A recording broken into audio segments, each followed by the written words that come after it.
Hello, everyone. Welcome to Rock Talk Happy Hour. My name is Mario, here with Kimberly, Britt, and Frank. This is a podcast about craft beer and music. So every episode, we drink different craft beers, we discuss them, we rate them, and sometimes we talk a little bit about them, all while discussing music-related topics. Right, guys? Mm-hmm. Yep. Yes. Frank, what's today's music-related topic? Today's music-related topic is Irish musicians, Irish bands, Irish talent. And Irish beers. And Irish beers. Yes. Yes. So, And Irish food. Yeah, and Irish food too. So St. Patrick's is on Wednesday. Yes. So we're recording this on the 12th, so that's the Friday before, and then you guys should be listening to this on the 13th. So, so we're doing it early, because are we having an episode next week? Because I know you guys are. No, okay, we're not. Okay, cool. Mm-hmm. So, but it's a good weekend to do it. I mean, I'm sure there's some St. Patrick's stuff going on somewhere, right? Oh, yeah. Oh, yeah. So, but anyways, so usually when we kick off the episode, we have two little segments that we like to start off with, and that's the hangover segment, which we talk about things that got left over from previous episodes. Also, too, what are we drinking? So, I guess let's go with what we're drinking. Kim, you're not drinking anything yet, right? Britt's the only one drinking something, right? Yeah. And Frank, Arizona tea, we'll count that. Well, actually, there's a red Irish ale, right? That we got for the show, a non-alcoholic. Yeah, so I'm gonna be sampling that later today. Okay, so I'm gonna pull out the first one that we can try. So Kim and I have had this one before. Britt hasn't. We didn't have it on the show, but I thought it would be a good starter. Kim, can you do the honors? It's got a cool can. Oh, it's Martin House. Yeah, it's Martin House. So it's a Martin House Green Dreams Green Candy Apple Sour with lactose. With lactose. Whoa, interesting. It's really good, and you'll see why I picked it for this episode. Because it's green? Yes. No way. When I didn't know. Green beer. Yes, so I was like, well, this is our St. Patrick's episode, so we have to have green beer somehow. When I discovered this beer and I poured it, and I just loved the color that it had when it came out of the glass. And I was no kidding. It's also a really good beer. I bought this one multiple times since we first tried it. It looks like watermelon Kool-Aid. It smells good. Yeah, I usually use this. But, it smells good. Let me know when you taste it, but it smells really good. It's a good beer. So this is, what is it? What's the ABV? 6% ABV. Mm-hmm. It's good, yes. So this is one of the better ones that we've gotten that are sour with lactose. Because there's some that we've seen that are like, oh, that's a sour with lactose. Yeah. We saw some weird ones. It was those little apple ones. Yeah, but what was the one that we just saw recently? It was because we're all like, oh, that's like the pumpkin pie one. Oh, it was the orange cinnamon roll. Oh, orange cinnamon roll. From Martin House. So it was a sour, though, with lactose, but it's an orange cinnamon roll, and just the whole thing just sounded weird. That sounded like the pumpkin pie one that we had. That was it did sour. sound like that the pumpkin was pie one. Okay, so my question is why the lactose in beers that you don't expect to have lactose? That is supposed to add like some kind of a I don't know how to describe it, but like a milky. It's like a flavor base or something? Or? Yeah, it's I think it's milk based too. Like, I think because you could taste it. Like it's some kind of. Is it like to tone down the sourness, like to kind of balance it? I think it's to add that. I don't know if you taste it, Britt. It's like aside from the sour, like you taste it, right? Yeah. And I don't know what it's supposed to do and what it's there for, but these guys, I feel like they're the only ones that use it in sours. Yeah. Usually you'll see like the lactose like in stouts and stuff. Oh yeah. Mm-hmm. So it's just like an extra flavor profile they put in there. Maybe it is for the balance. I'm not sure, but the sour is pretty punchy. Yes, it is. Yeah. So, but I mean, I like this one a lot. And green apple candy sour with lactose. I mean, and it has one of my favorite Universal monsters on the can too. Oh yeah. Creature from the Black Lagoon. So. Yeah, it's an awesome can artwork. I was going to call them Swamp Thing. Are they different creatures? Yeah, they're different. One of them is a comic book character, and then this guy's the movie. I used to get them confused when I was younger, too. And then when I learned, I was like, oh, they look different, and they're totally different. Okay. I think this answers my question. Okay. Why is lactose, and why is it in my beer? Oh, thank you. Residual sugars are those left in a beer after the yeast has completed its fermentation. Because lactose is unfermentable by brewer's yeast, lactose added to a beer makes the final product sweeter, fuller, and creamier. Creamier. Okay, I felt that I would taste that creaminess, but I didn't know what it was for. So thank you for pulling that up. Yeah. After all this, like that I've come across with lactose, I'm surprised I haven't looked up what actual lactose was. But anyways, so aside from that, Britt, what do you what do you have, Britt? Because I know you had something else. I have a Guinness. Okay, Yeah. cool. Because we're doing Irish everything, Yes. so drinking Irish beer. Sweet. Okay, and then we'll probably have another one of those. We'll have one later, probably, maybe, and rate them. Because I know we've had Guinness before, but not on the show. Because I know we've had multiple St. Patrick's get-togethers and stuff. Yeah. And we did our Guinness and pumpkin beer combo at Halloween time. Yeah, I remember that. I forget what it was called, though. It was called a something pumpkin. It's in here. I wrote it down. That was really good. Yeah, I know. That was awesome. What was it called? It was called damn it. I'll look it up while somebody's talking during the episode. But I don't. Actually, I can look it up right now because I have everything by. It's only what, 7 more months till Halloween, so. Yeah. So there was Oktoberfest. So our Halloween one was after Oktoberfest, right? I believe so. So there's Germany, and then it was the Devil Music episode, which is this one. So it was called. Like, was it like a real name or something we made up for it? No. It's a black and orange. Is that right?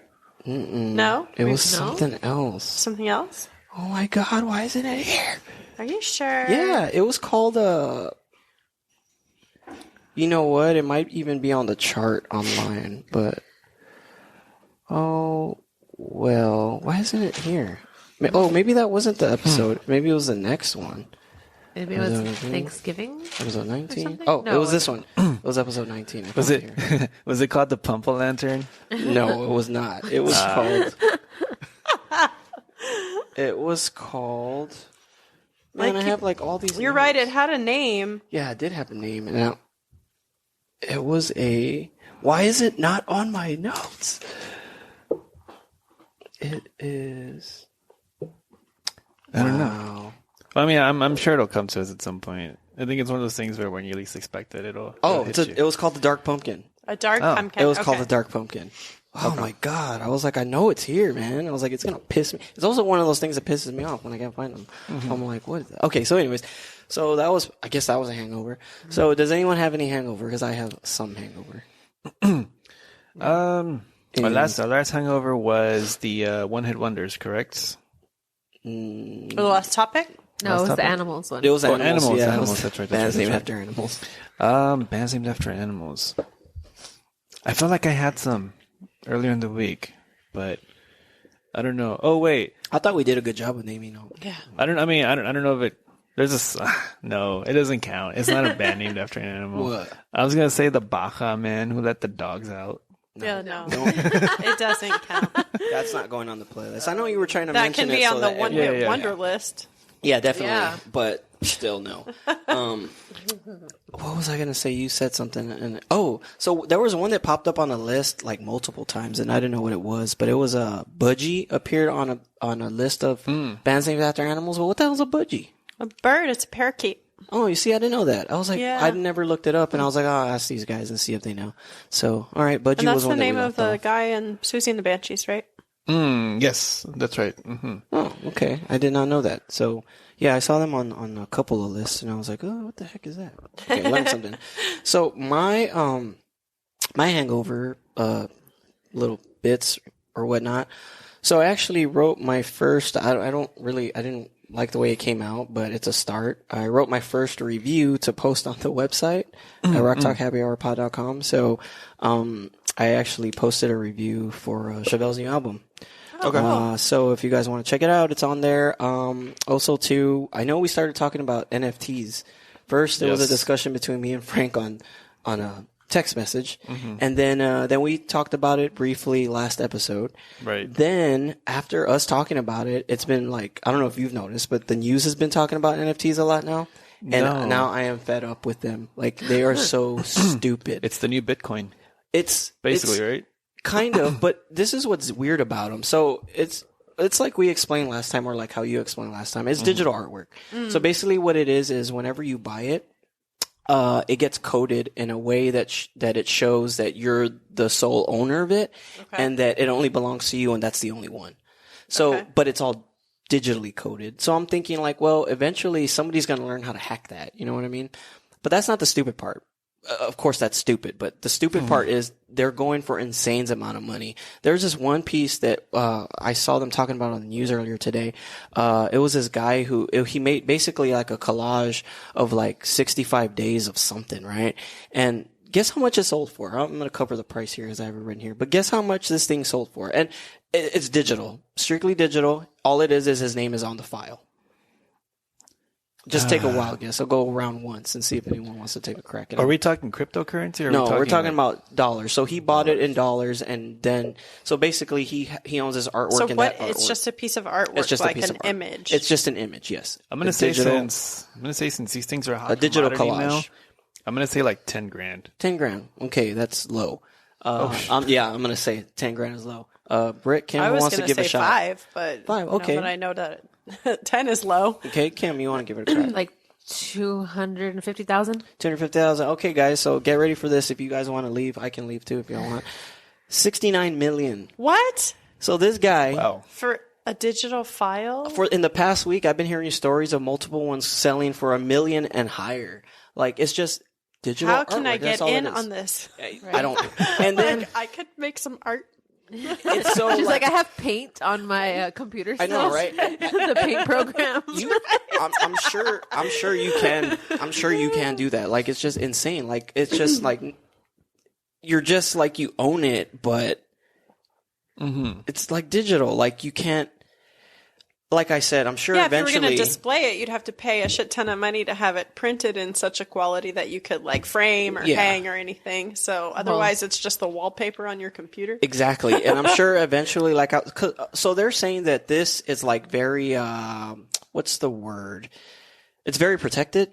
So like, event, like supposedly no one can get to it if it's yours. But I'm thinking like, as technology like that advances, so do the hackers. Oh yeah. Someone's going going to find a back way through it and they're going to be able to like just, you know, either destroy or find out how to steal these things. Like, it's just stupid. Like, that's an insane amount of money. Like, I don't even know if I've heard of a printed, like, you know, An original. like Physical piece of art. That's the word I was looking for. Physical piece selling for that much. Like I know they go for millions, but 69 million for a guy who made a digital collage. This is what it was. Like any of us could have done that. And I've seen some other ones that are like really stupid. And I know I sent you a link about it. I didn't talk to you about it, but Taco Bell is now selling NFTs. So basically, they're like different taco related, like gifts and stuff, but they're not like millions. They're like, you know, a couple bucks or whatnot. And so I, as a joke last week, posted a tweet saying NFTs for sale, and I screenshotted the tweet and I posted it on Instagram, and I said this Instagram post of the tweet is for sale for $2 if anybody wants to buy it as an NFT. So then after that happened, this guy, he's the founder of something. I should have written this down, but basically he went back in his timeline on Twitter, and the first tweet that he ever tweeted, like in, like 9 years ago or something, he sold that tweet for like millions of dollars. And it was basically him saying his first tweet was like, new on Twitter, setting up profile. And somebody bought that tweet and now they own it. And Couldn't I was they like, just go back through his Twitter profile, screenshot find it, that and shit. screenshot it? Yeah. that's what us normal people would say, right? But it has to do something about like now whoever bought it has like it's theirs. like the their- rights or something? Like their name's on it. Basically, that's all it is. Is like somebody's putting your name on it, and this is the only one that's So if like. I screenshot it, am I going to get in legal trouble? If I screenshot it and be like, oh, I have this too. I haven't gone into that. I don't know how that works, but I think that's What a like. mess. I think it's more like, oh, that's not the real thing. Phony. Yeah, because if you look at when Do you take a think- screenshot, 'cause you know it how creates. they have like counterfeit prints? Yes. Do you think that this would be something that could possibly happen someday? Maybe that's what I'm saying. I think that's the whole hacker side of it. Because the whole thing about you talking about the screenshot, I think it comes to where, well, you guys know that when you take a photo or a screenshot, that it gets stamped. Yeah. So there's a timestamp on it. It tells you what device took it, whatnot. You can't really alter that. So you can find out like what is fake or what's not. Actually, it's probably easier to find out what's fake or not as opposed to like a physical thing. Yeah. But still, it's You have dumb. to take it to like those old people that appraise art. Yeah, so I just wanted to rant about that because I thought it was stupid, and because we brought it up originally about Kings of Leon being the first band to release their album as an NFT.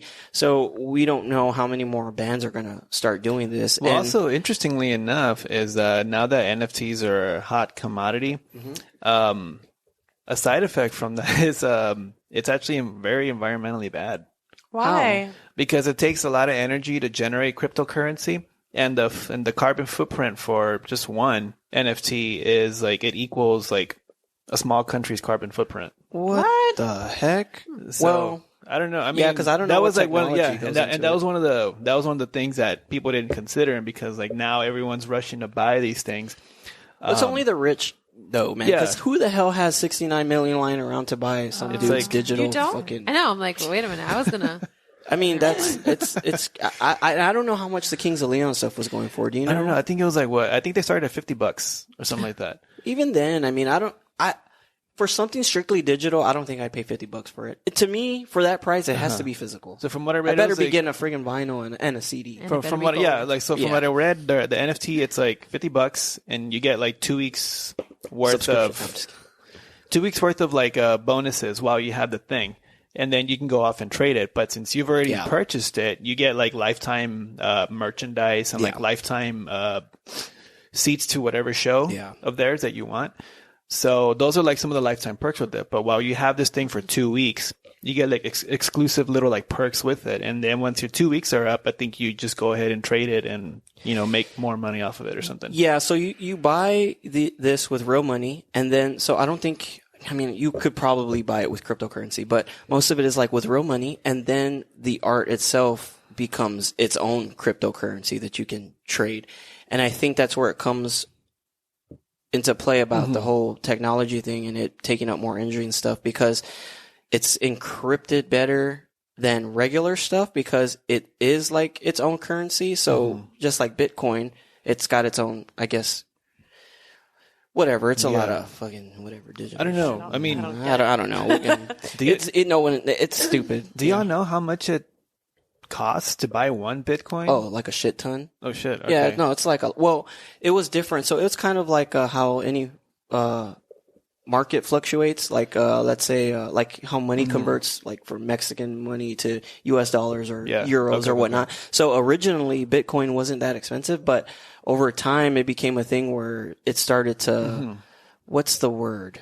So it's not like Inflate? Yeah, it started to inflate. Okay. So now like it costs a lot more. Like one. It says, I just looked it up. It says one Bitcoin equals $56,490. Yeah, I knew it was a ton. So that's just one. Okay. And that's. And also it's.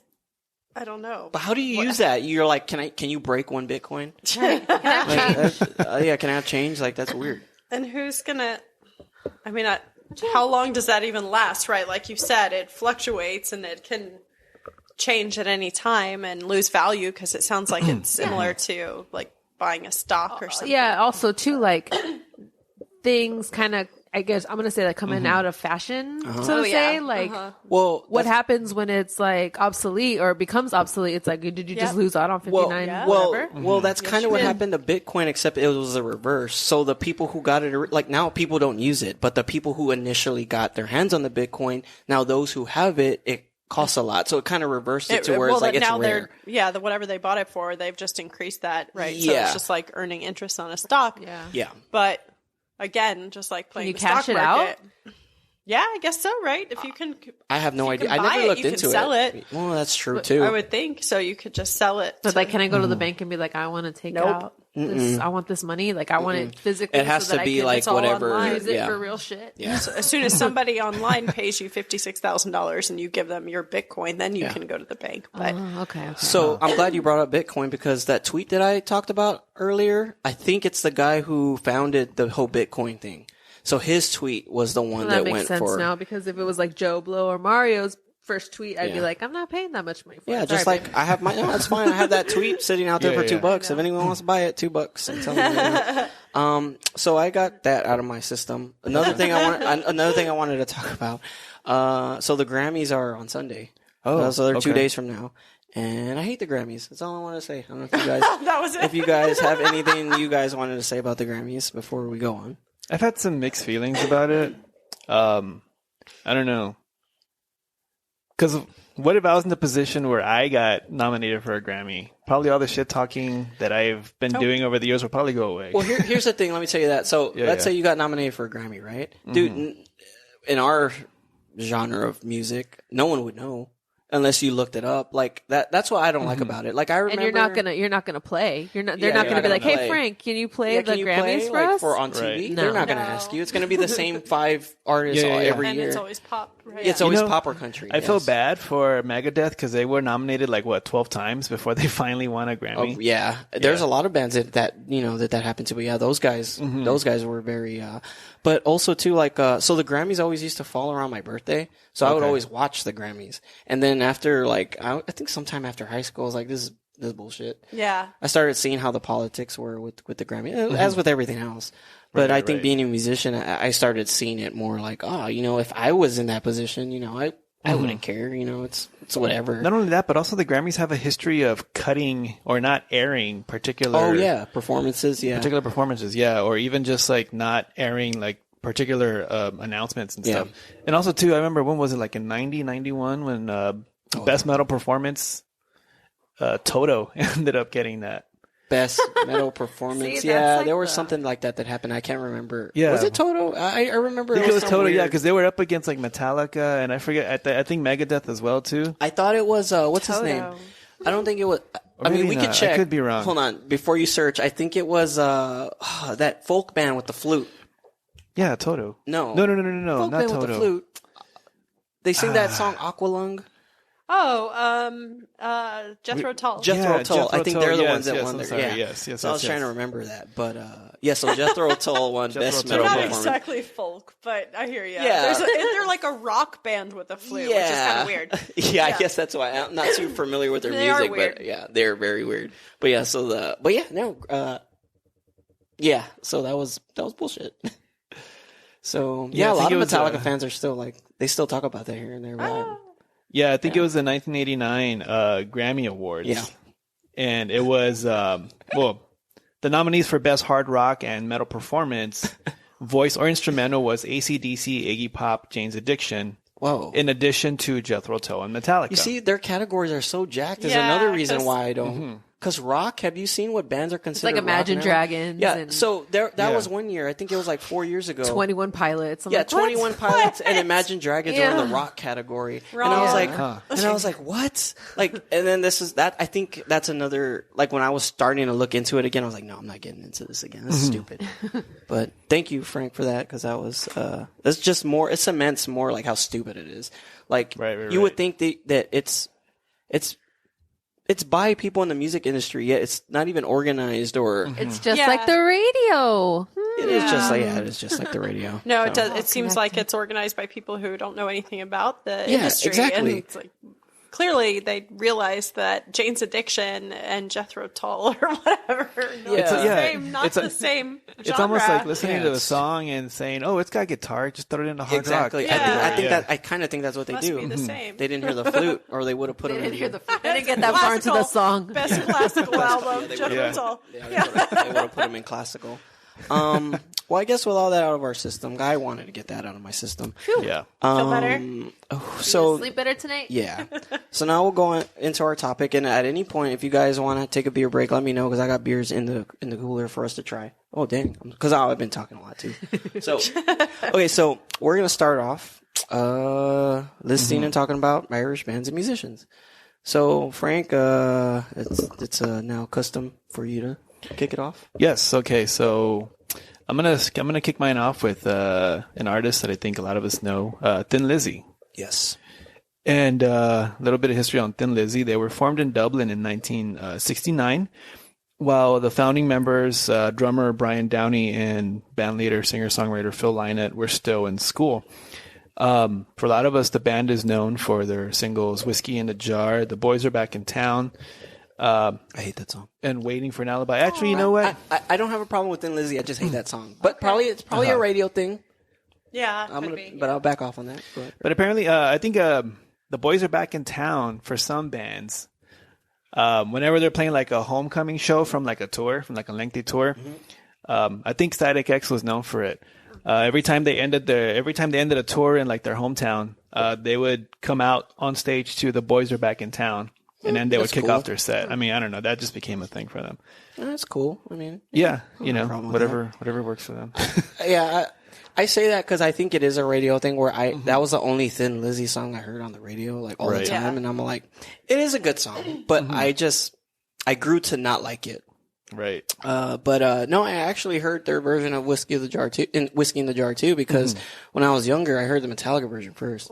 Then I had to go back and listen to it, and I was like, oh, okay, because we talked about in a previous episode where Whiskey in the Jar is a folk song, and Right. it's been covered by tons of artists. Well, the Metallica one is based off the Thin Lizzy version, which was a rock version of the, But anyways, that's And that's another one too that's been covered by so many artists. Not exactly Thin Lizzy. There are some other earlier versions of the song as well. But going back to the band,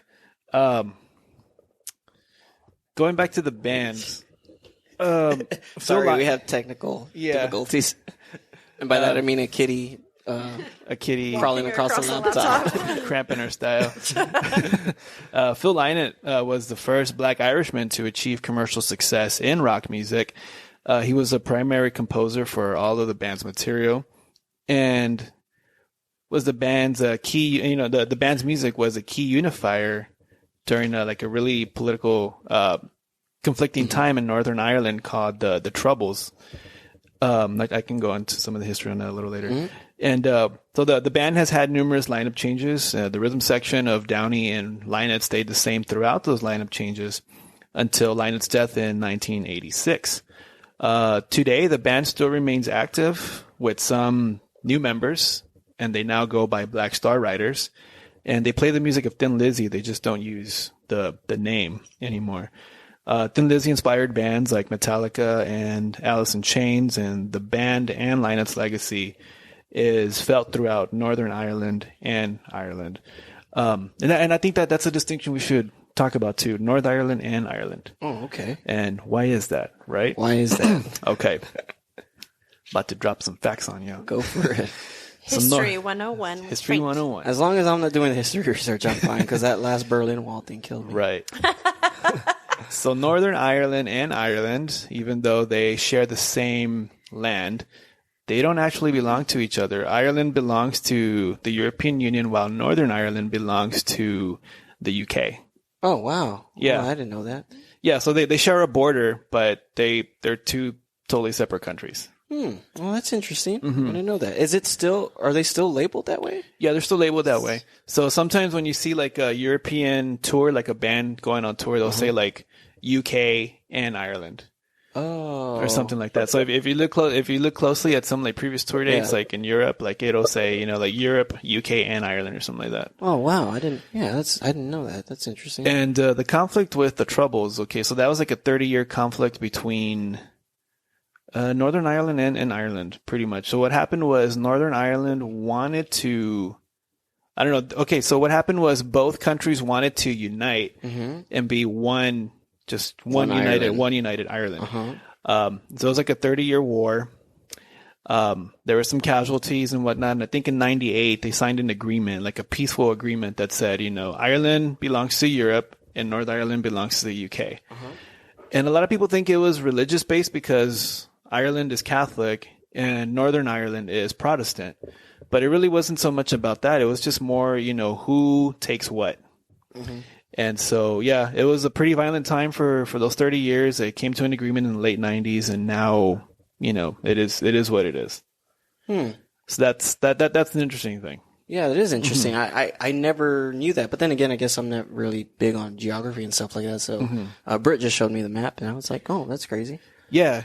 And then I can even like clarify a little more, like Great Britain and the UK too as well. Okay. So the Great Britain is England, Scotland, and Wales. And then the UK is England, Scotland, Wales, and Northern Ireland. So do they still have those labels? Yeah, so Great Britain is essentially the one island, and then North Ireland and Ireland is the other island. But, when you combine the UK all together, you also include Northern Ireland with theirs as well. So the only difference is Northern Ireland, and so if you're talking about it with Northern Ireland, you're talking refer about to the it as UK. UK. Yeah. But if you're not, you're just talking about. Great That's Britain. weird. Great Because Britain, it's yeah. the island, where England and Scotland and Wales are all one island. Yeah. And then Ireland is another island. Northern Ireland is part of that island. So when you, all four of those countries are the UK. What the heck? I did not know that. Yeah. I didn't. Okay, that's cool. Cool. And, So in geography and history. So that was also another interesting thing. It's spring break. I should be learning too. Is when the whole Brexit thing was going on, I think it was Wales and Scotland and Northern Ireland that were like, against the whole thing. But because of the population in England, the voter population was higher than the other three countries. Other three countries combined. Even, I don't know, it was like a weird thing where it's like the majority of those other countries didn't want it, but the majority of England wanted it. Yeah. And so England won, and so those countries just pretty much had to. That's so weird. Like, so basically, like, so was it like legit voting, or was it like representation, like how we have here? It was just more, I think what happened, it was. Yeah, representation, right? Yeah, because I think what happened was England wanted out of the European Union, and they wanted to go back to being their own country like they were like in the 60s. And all the way up until the European Union, which didn't happen until... I don't know. I'm not sure. Yeah. But that was, of course, we can talk about geography later, but But I just thought I should like... other segment, geography. Yeah, I just thought I should bring out those distinctions. Listen to our geography podcast. Yes. That would be kind of cool. Although I don't think I'm qualified. I don't think I'm qualified either, but it's a beer and geography. I'll come up with a name. Oh yeah. Isn't there like a drunk geography thing? There's drunk history. There's drunk history. Drunk history, yeah. There should be like drunk geography. Yeah, we'll call it beerography. I like that. Yeah. Sounds good. So there we go. So that was my first band, Thin Lizzy. Okay. On your official list. On my official list. Okay. And interestingly enough, too, we were like looking up like in Ireland who's more beloved, U2 or Thin Lizzy, and it turns out Thin Lizzy is more beloved. Oh, okay. I was gonna say because I think Thin Lizzy are more of like because that I feel like they're more like the working class kind of band, and U2 is not so much. Maybe they started that way, but they're like and I think that's a large part of why they're disliked in Ireland is because they're a little too... They're like Americanized, I guess. Well, and pretentious, and not just Americanized, but Bono has been knighted. And England and Ireland, the people of Ireland are not like super fond of the people of England. So that's kind of like a slap in the face. Yeah, exactly. He's been knighted. He's not a real Irishman. And he's kind of a snob and a half, so I think that doesn't bode well for him. No, that totally makes sense to me. Yeah. Yeah. Yeah, I understand that. I think that's all we need to say about U2 tonight. We don't need to talk about it. That's funny because they were the last band I put on my list, and I was like, I don't think I really need to talk about them. But anyways, Britt, you want to go next? Sure. All right, what you got? I'm just gonna start with the Pogues because you got to, and they're one of my favorites, and I've been listening to them all day. So, they were formed in 1982, I believe, in London, actually, but Irish band members. And a couple of the band members, so they met in the bathroom at a Ramones show, and formed like a band together, but then eventually went on to form the Pogues. And they started out as Pogue Mahone, which is Irish for kiss my ass. And then we looked this up. Pogues by itself is the kiss. Okay. Yeah. And then and then they dropped that because they were getting a bunch of shit from the BBC censorship group, and because people in Scotland and Ireland know what it means. Here, we're just like, Pogue Mahone, whatever. I was like, that's a last name, right? Yeah. But over there, people are like, hey, don't say that on television, and so they got in some trouble and they changed their name. And so they were together for basically from 82 until 96, and then their lead singer, Shane MacGowan, had some trouble with alcohol. And I think he actually left earlier than that in like 91, I think. And then some other folks stepped in, including Joe Strummer from The Clash. He was temporarily the lead singer for the Pogues for a while. Oh, wow. And then another member of the Pogues who had been with him before, he stayed on and acted as lead singer. And then they kind of reunited in the 2000s, but I think more for like reunion stuff. They didn't record again. Yeah. But they're awesome. I mean, I don't know what else to say. They're considered like Celtic punk, but mostly because they incorporate like traditional Celtic music stylings, like flutes and Okay. More of the folky instruments. yeah, the drums and fiddle and all of that kind of traditional Irish music stuff with the politics of punk.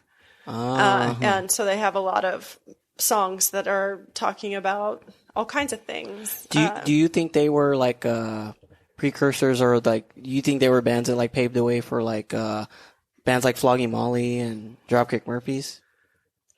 So I know those bands, but I'm not like super familiar with their content. Well, They're Flogging Molly is actually an Irish American band formed in Los Angeles, but their founding member is Irish. right, Yeah. He's from lead Dublin. singer, yeah. So there were some bands that I did have on my list where they weren't full Irish, but they had Irish American members in their Yes. bands, and I'll get into one of those in the list too. But yeah, so like Flogging Molly, like they have, I know, some kind of folk instruments in their band too. Yes. So but I can't think of anybody before them, because you're talking about Pogues, and Pogues been around for since '82. Yeah. So I was just kind of thinking if maybe those guys were the ones that kind of set it off for these guys, because they kind of have some punk hard rock elements in their Yeah, and that's the thing that it's like, you know, the Pogues always get listed as like Celtic punk, but their sound is not very punk. Like when you listen to it, you don't feel like I'm listening to punk music. So it's probably really more the Celtic content. with punk. Oh, Is it okay. ska? I get what you're saying. Right. The content is like the feel or the emotion in it. Is Yeah, punk. and the topics Yeah. that they're writing about and I so gotcha. on. But they also write a lot of or a lot of their songs are very much like story driven, Mm-hmm. right?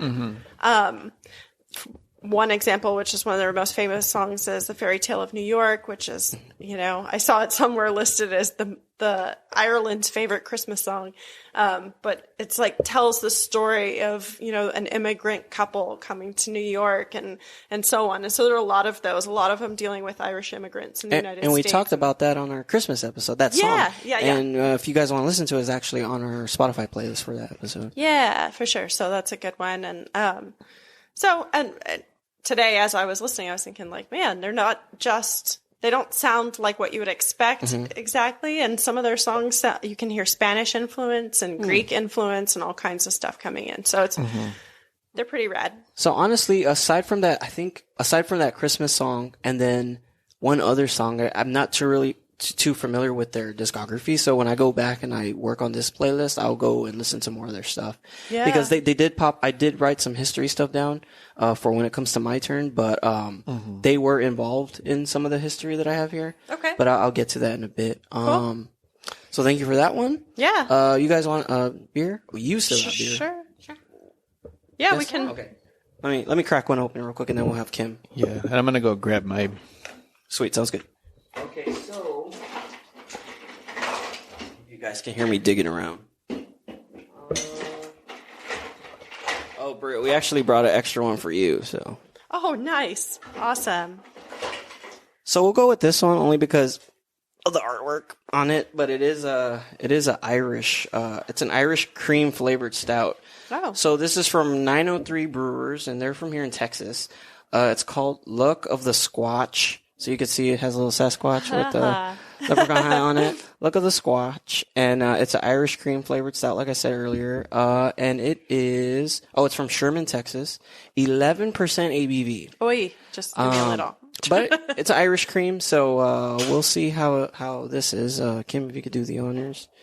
You can actually put them in those blue ones if you want,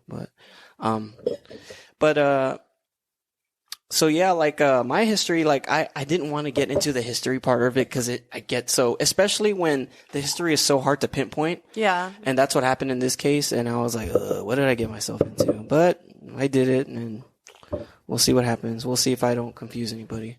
But we'll go ahead and take a taste of this before we go to Kim. It smells strong. So we're going to go with Squatch right here. Brit. And then, Okay. let's see. So, This would be a good one over the ice cream. I actually like the sweetness at the end. Yeah. This is actually probably one of the better stouts we've had on the show. I'm gonna give it a 5. I like it a lot. Kim, Britt? 4. 4? Okay, that's good. To me, there's no weird bitterness to it, but if you guys taste anything different. I'm going to go like 4.2. 4.2, okay. It's pretty sweet for me. Yeah, it is. I like sweet stuff, so I like it. Good job, guys. Oh. I was talking to the brewery. I thought you were good talking to job. us. I was like, yeah, no problem. Frank, what do you got? Okay, so I got a Athletic Brewing pilot program beer called Irish Red. That's so crazy. They've actually got quite a few pilot programs. Well, yeah, I was looking on Untapped actually, and they had a whole list of pilot program ones, and I was trying to find the IPA one that you had given me. Oh yes. What was it? It wasn't a double IPA. Was it what was it called? It was a something IPA. Gee, I don't remember. Single hop IPA. Single hop, yeah. Yeah, that's what it was. Okay. And so I went on their website, and there was like a shit ton of different ones that came out. So I had to actually add that one. And dude, that one, I rated that one a 5, dude. That one was really good. That one Yeah. was like probably the best non-alcoholic that I've ever tasted. That IPA one, because it tasted like IPA. I think Kim tasted it too, and it tasted like an IPA. It didn't taste like something was missing, or it didn't taste like it was watered down, or anything. Yeah. And I really enjoyed that one a lot. But whenever you try that one, let us know what you rate it. I'm already drinking it. Oh, you are? Oh, shit. Yeah. Okay. And I'm gonna go with the 5. Okay. It's Cool. good. It tastes a bit stouty. I don't know. Okay. That's what I'm picking up. A little stouty. It's pretty smooth actually. I like it. And that's y'all's can right there. Oh, sweet. Thank you. I'm gonna put that in the cooler. We also just got some another variety from their pilot program today that is in honor of Women's History Month. So the brew was created by women, and too bad I can't remember what it's called. So it was like the Soul Sour one. The Soul Sour, which was for Black History Black Month. History Month, and this one was for Women's History Month, and it's called... I don't remember. I'll look it up. Okay. The can is pretty. But yeah, and I mean, I know we mentioned Athletic quite a bit on the show, but they really are, I think, one of those breweries that's like really stepping up the non-alcoholic brewery game, and they're making it, a more exciting and more accessible venture for people who are curious about non-alcoholic beer, or just want to have, like an easy night, or, just making a lifestyle change or whatever. Whatever your reasons are. Athletic Brewing has been doing lots of good things, and definitely seek them out, whichever one you can find out there. A lot of them, pretty much all of them, in my opinion, are hits. Yeah, they've been pretty good. Yeah, Not sponsored. they're but consistent. Yeah. This one is called Trailblazer. Okay. Cool. Trailblazer. Nice. And it's a India Pale Lager. Oh, I don't know if I've even had a regular Indian Pale Lager. Yeah, so we have some of that now too. We just got it today, so it's probably not cold yet, but... That's interesting. Okay, I'm going to try to see if I can find one, like a regular one to compare them. But, all right, Kim, what you got? I totally forgot about this and super random. Okay. But I don't remember what we were talking about last night, and like Chevelle came up and you were like, "Oh, I wonder if they're going to produce their beer, right?" Oh, yeah. So I commented on one of their posts at Get More Chevelle, will La Gargola Hellas Lager ever be released or produced for wider release? And they liked the comment. But did they reply? Whoa. No. Okay. So that to me says, like we're not going to say nothing. Okay. I mean, yeah, because that's one I band. don't know. I just habitually like clicked into my Instagram and I saw that I was like, oh crap. I remember that. I saw that today. Cool. So fingers crossed. So you have nothing for your turn, right? No, I do. Oh, okay. I thought you were trying to. Stall. Yeah, stall. I was like, no, my band was I got actually something. Flogging Molly, and it's Irish American 7-piece Celtic punk band formed in Los Angeles, and led by Irish vocalist Dave King, who was born in Limerick, Yeah. Limerick? No, Limerick. Limerick, Yeah. Limerick? When I saw I knew that, I I was was like, right. Limerick. And so he's from Ireland. And as like you were talking about how maybe like that the Pogues influence bands like this. Well, to answer your question, they were influenced by artists such as the Dubliners, the Pogues, Horslips, Oh, yeah. I Johnny saw that. Cash, and the Clash. Nice. And their Oh, music, that's the name of our band, Johnny Cash and the Clash. Hey. Or we'll just cut it out and call it Johnny Clash. Okay, cool. We got two possibilities. Right, there. we'll put 'em in a hat. We'll take votes. Send us your NFTs and then we'll. But like she was saying, how like Britt was saying that their songs are pretty story driven, like in that kind of genre of like the Irish music genre.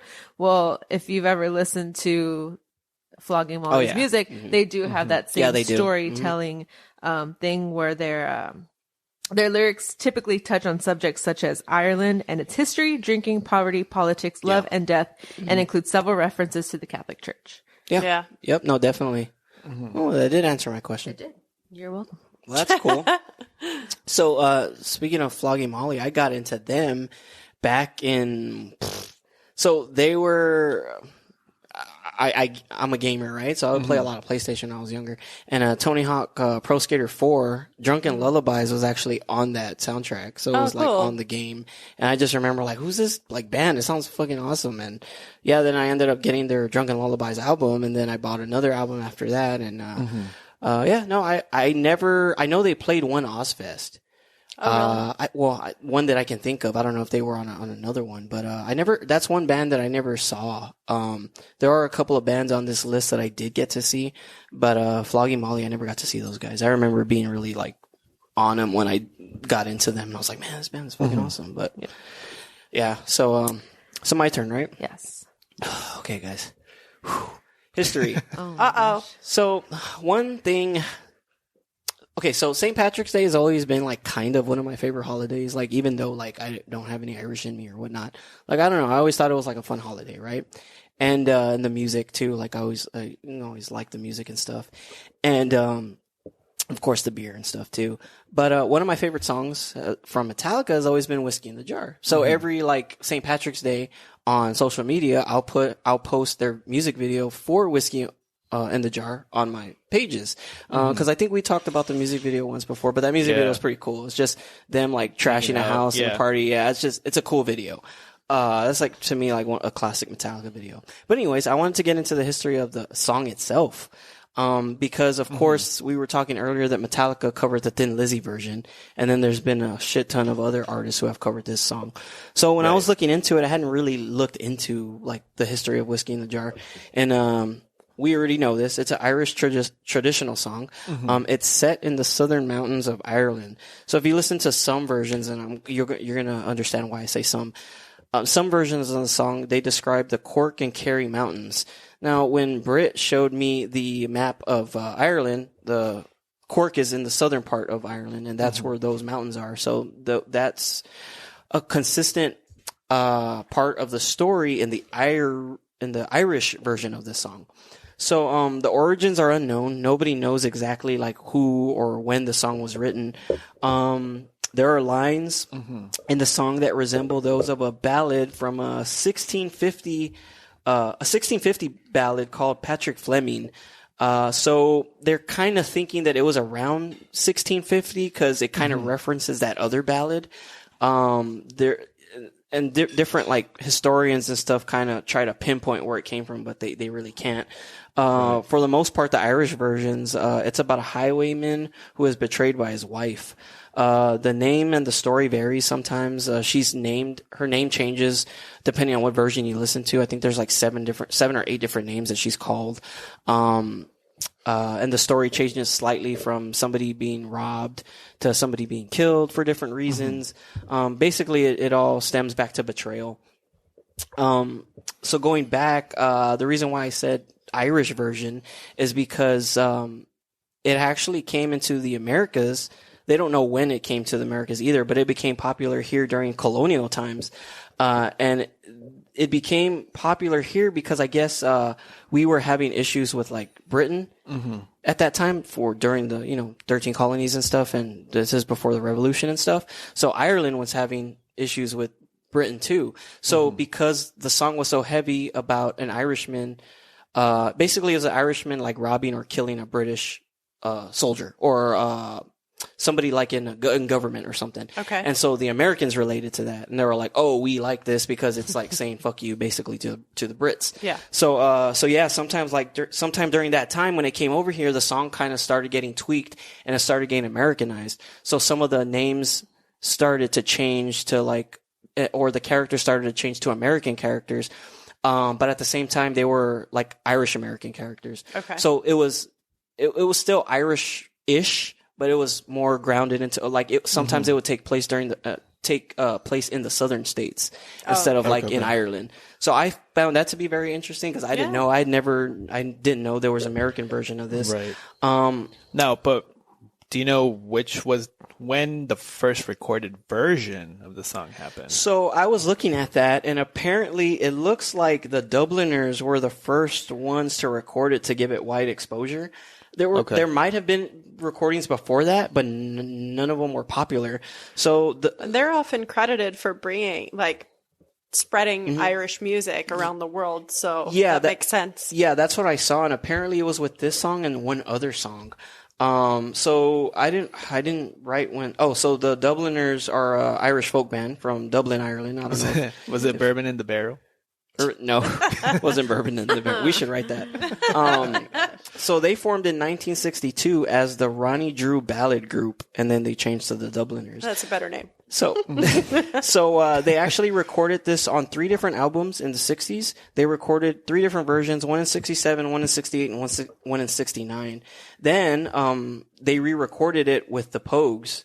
I think it was for one of those years. I don't remember. And it charted like number 63 in the UK, not Great Britain. So so yeah, I found that very interesting. And then of course, then it was made popular again by Thin Lizzy. And those guys kind of brought it again even more into the international scale because they were known for like The Boys Are Back in Town and Waiting for an Alibi, and then Whiskey in the Jar came out, and then so they hit with that song internationally as well, so that kind of brought that song more on the map. And then again, Metallica did it in 98. Yeah. One thing I didn't know was Metallica actually won a Grammy for that performance in 2000. I had no idea. Not Jethro Tull? No. Well, this was 2000. Right. So, no, not Jethro Tull. So, yeah, according to Wikipedia, they won the Grammy for Best Hard Rock Performance for Whiskey in the Jar in 2000. Wow, interesting. And I did not know that. No.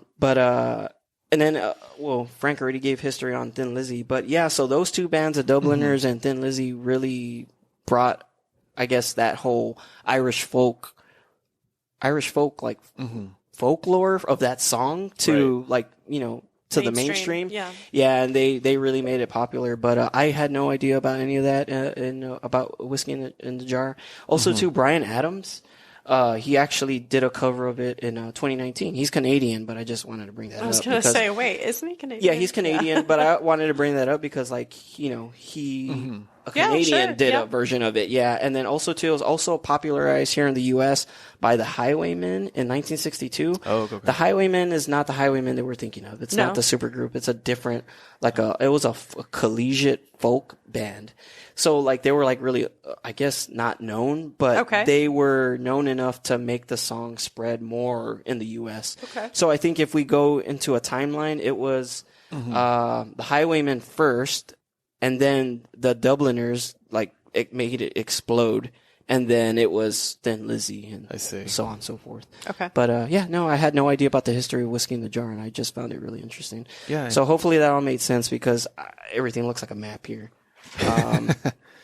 Actually, yeah, so, this I did by memory. I was like, oh, here's more. But yeah, anyway, and apparently Jerry Garcia did a cover of it too, of the Grateful Dead. He did a cover of it. Wow, okay. And also, I know we hate these guys, but apparently U2 did a cover of Whiskey in the Jar. I don't think it was recorded because I couldn't find it anywhere, which is, I guess, good. But apparently they did a cover of it too. I guess maybe to be like, hey, look what we can do. See, we are Irish. We did it too. Don't hate us. But yeah, that was my little history segment on Whiskey in the Jar. Oh, that's interesting. Not necessarily a band or artist, but a song. But I didn't realize it dated back like over 300 years ago. Yeah, I mean, they still don't know if that's legit where it came from, Yeah. but they can go as far back as to about 1650? Something like that, yeah. 1650. Wow. So, I mean, and folk music too, a lot of it is really hard to pinpoint. Like, Sure. it's more of like, oh, it was around this time, but we're not sure. Yeah, and it evolves and changes. Yeah, and- it gets handed down and gets tweaked. So, I mean, yeah, I appreciate that song a little bit more now. Yeah, for sure. Well, you know what? While I'm on the topic, I guess, while I'm still on Whiskey in the Jar, you guys are like, oh, Mario's always finding a way to bring Metallica into the things, right? Well, I found out that James Hetfield and Kirk Hammett are both part Irish. So James Hetfield I don't know what part of his lineage is Irish, but Kirk Hammett, his father is Irish and his mom is Filipino. Oh, So interesting. I did not know that at all. So Kirk Hammett is part Irish and James Hetfield is Irish somewhere. Okay. I couldn't find the exact, I didn't find his 23andMe or whatever, but yeah. Well, that works out. They're a pretty cultural band because Lars Ulrich is Danish. Yeah, Danish, and and then Robert Trujillo is of is- Mexican descent. So. Yeah, so There they're you go. pretty. They're it's like the United Nations over there. yeah, they are. I guess that's why maybe they're so international or whatnot. But Yeah, I guess so. yeah, but I never knew that about those guys, especially Kirk Hammett. I never really got into him, but Right. into his heritage or whatnot. But interesting. My next artist is a singer-songwriter and actor. He does a bunch of folk stuff, does some indie stuff too. His name is Glenn Hansard, and he is from Ballymun, Dublin, which is a suburb of Dublin. And he fronts the bands The Frames and The Swell Season. At 13, he left school so he could focus on his music career and began busking in the streets of downtown Dublin. In 91, he achieved some attention for his participation in the comedy musical The Commitments, where he played guitarist Outband Foster, and also participated in the successful 2007 romantic musical drama Once. And that's how I found out about him, because of this movie. And with The Frames, The Swell Season, and as a solo artist, he has opened up for Bob Dylan and Pearl Jam, including Eddie Vedder's solo tour in support of his album Ukulele Songs. Musically, he's influenced by Bob Dylan, Van Morrison, Leonard Cohen, and he's a devoted Krishna practitioner, and he's also a social activist focused on bringing awareness to socioeconomic status for Ireland's poor and working class. I like Glenn Hansard. I think his music is good. Like I said, I found out about this guy because of the movie Once. I was at a department store, and you have like the little $5 DVD bins and stuff. Yeah. So I was just browsing through. I saw this one. The description of it said, two struggling musicians who meet out in the street and they're trying to make a project together and stuff. And so I like that right away attracted me to wanting to buy this movie. So I bought the movie, fell in love with it. The soundtrack is great. And I think a lot of musicians can relate to it because it's like, every musician is trying to make it, and I think that's like a pretty realistic story about two musicians meeting together in the street and just trying to make a go of a music career. So, Yeah. And it's good. Eddie Vedder likes him enough to have him open for him. So That's cool. I never Yeah. I never heard. Yeah, I never heard. How do you spell his last name? Hansard. Oh shoot. Okay, I totally Yeah. got that wrong. Okay, I'm gonna look him up. Yeah, he's a cool I did not dude. come across that guy. Okay. He's got a guitar that I think he calls the Workhorse or the Steel Horse. It's an acoustic guitar that's got like a really big, in addition to the sound hole, there's like I guess over the years of just like heavy strumming, he's actually like made a hole through his guitar that he still uses it, Yeah. he still plays with it. He's had that guitar for like 30 years, but he still plays with it. And so it's like Willie Nelson, right? Doesn't he have a guitar that's all banged up? Yeah, he has a and stuff? guitar that's banged up. Yeah. And I think it's got like holes in it, but he still plays it. So Yeah, there are a few guitarists like that. There's a few of them out there where they just have like road guitars, where like those guitars take a beating, but it adds Yeah. to like the tone and the. It does, yeah. It breaks in the guitar and it gives it its own sound. right. Yeah, no, I dig that. So Glenn Hansard is my second Cool. on my list, and yeah, I like him. I mean, if you're into folk stuff, check him out. He's not like traditional folk. I mean, there's like some folk rock elements in Yeah. there too, and of course with his other band too, he does some indie stuff. So it's good stuff, I think. Cool. Dig it. I'll look them up and I'll put them on the playlist. Sweet. Britt, what you got? I have a long list, but I'm gonna. You covered one and Kim covered one, so hopefully we'll get it all checked off. Yeah, go for along it. the way. But this one is because I always have to bring in the new wave stuff. So this is a band called the Boomtown Rats. I saw them, but I'm not familiar with them, so I'm sure somebody's gonna. Yeah. So they were formed in Dublin in 1975, and they were still going, I think, through the mid 80s, and. I think probably their most popular song is called I Don't Like Mondays. Yeah, I Don't Like Mondays. And so fun fact that I found out doing research on them was that they played Live Aid. Oh, wow. I don't know if y'all knew about that. And also Band Aid, which was another, I'm not familiar with that For one. musicians who are hurting. Yeah. Okay, yeah. I didn't know. I didn't know about that. Yeah, the same. Live Aid. Is that the same live? Was there different ones, or was it just the one where Queen played? I think there was I'm not exactly sure how Live Aid worked. I think there were different ones. Oh, there was different world, ones. You're right. You're right. Different events. It was like simultaneous, right? Yes. Yeah. So this one says there was one in London and one in Philly. Mm-hmm. Yeah. It was those two. It's starting to click now. And it says that there were others held in other countries as well at the same time, that it was broadcast at the same time, right? Yeah. Like to make an attempt to make it this big one massive worldwide festival, all for famine relief for Ethiopia. Yeah. But they were a part of that. So the Boomtown Rats. Oh wow, that's interesting. Yeah, I came across them, but I wasn't familiar with the name. I didn't really know anything about them. But so I'll research them when I add them on the playlist too, because I just didn't know if anyone here knew who they were. But I'm sure there was stuff on the list that somebody was gonna know. Yeah, but, so cool. I know them. I mean, I've never gotten super into them or anything, but I know them because of their being new wave. And so are you familiar with that song? I Don't Like Mondays? Yeah. Mm-hmm. Okay, I'm gonna look that song up. I'll put it on the playlist. So speaking of Live Aid, I think Metallica did a Live Aid also as well. Yeah, I have no idea. You're a bigger Metallica fan than me. like sometime within And I'm wearing a Metallica shirt. Something like within the last 10, 15 years, I think they did a Live Aid. Really? Yeah, I don't know. I'm not sure what the cause was, but yeah, they were definitely on there. Okay, I'll look that up. Put it for a hangover. Why not? Yeah. there you go. Kim, what you got? Oh, it's me again. Yeah, it came by Alrighty. quick. That was What the fast. heck? I was like, really? I feel Um, like the history kind of. Did I blaze through that? I felt like I was going to talk longer. I felt like I talked through that pretty quick. no, it was pretty long. It's because I'm short. I'm always short. I'm just kidding. My next and my last on my official list and unofficial list is Hosier, Oh, yes. Oh, yeah, he's on my list too. who is an Irish singer, songwriter, and musician. He was actually born on St. Patrick's Day. Oh, cool. Oh, so Wow. he's legit. He's legit, He's yeah. too legit. He has a birthmark of a clover on.